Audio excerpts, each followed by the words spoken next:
What's up, everybody? Welcome back to Pens and Tea. My name is Carrie, and today we're going to be looking at the Diplomat Magnum Soft Touch, the longest name in the world.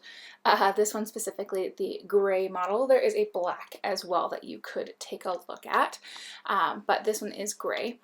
I really like this pen, spoilers. But what I love specifically about this is the finish. So the soft touch means that it is completely gray, and it has a matte finish, much like the Lamy Safari dark lilac or matte black. It feels very similar to that, a little bit softer, and it also has the ink windows, just like the Lamy Safari does as well, which I really like because no matter the way that you hold the pen, the ink window lines up right where you have your fingers, and that I really enjoy and thought was well thought of by Diplomat. The grip section is a good size, but I think because it too models the Lamy Safari. Now I don't know which came first, this one or the Lamy Safari, so I don't know who quote-unquote copied who, but just so you know, they are there.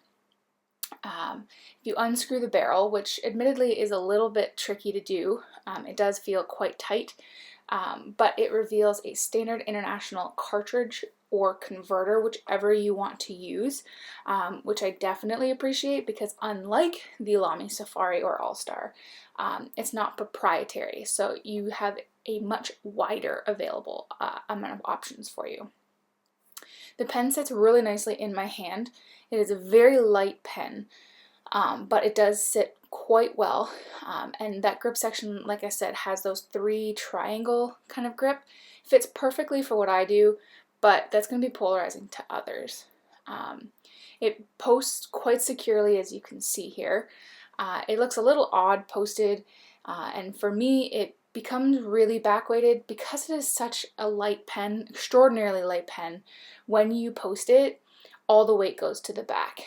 So I don't think most people would want to do that, but you know, you definitely can if you want to. I'm not here to say that you can't, but it does post securely and relatively deeply as well. So yeah, there you go.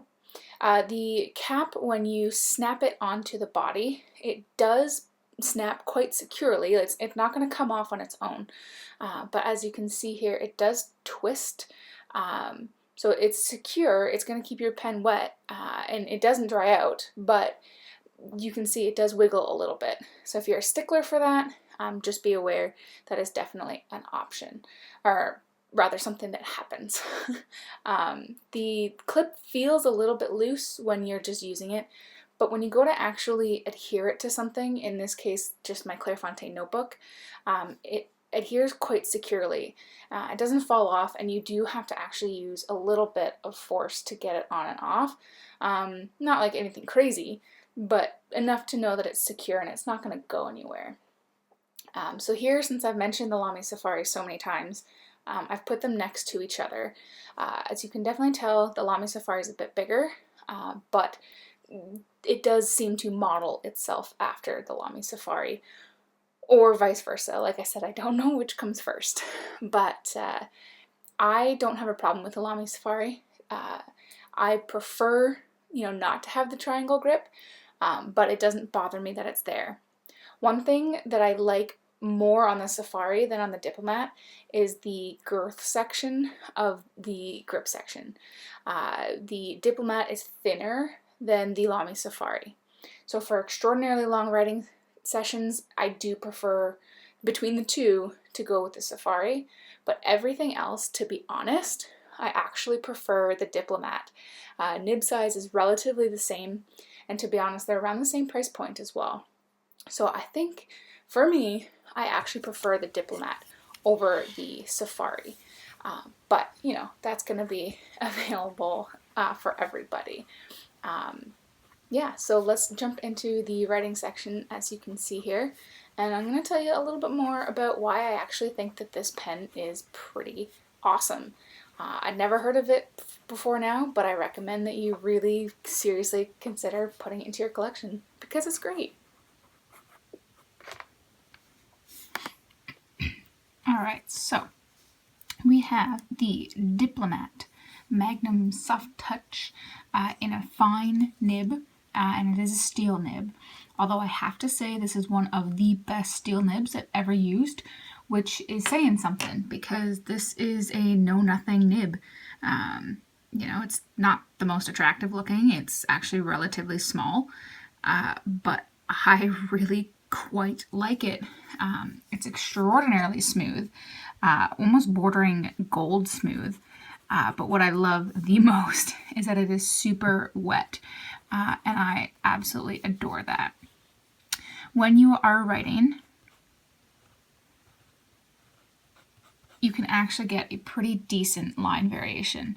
And that, again, is something that you typically don't see in steel nibs, especially steel nibs that are this small. This definitely is on the small side for nibs. Reverse writing.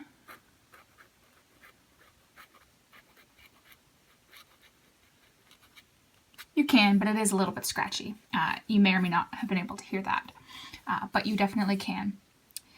This pen has never skipped, never had a hard start, never, to be honest, been anything other than amazing. I have kind of moved away from steel nibs the farther I get into this hobby, but I'm very, very glad that I did actually decide to get this one to review, because I think this is actually going to be a keeper in my collection. I really, really do like it. And I 100% recommend it to anyone, anytime, anywhere. Guys, before I wrap up though, I do just have a quick question for you. As you've noticed, if you've made it this far, the earlier portion of the video is a little bit different than what I normally do. Did you like it? I'm just trying to experiment a little bit more with my review styles.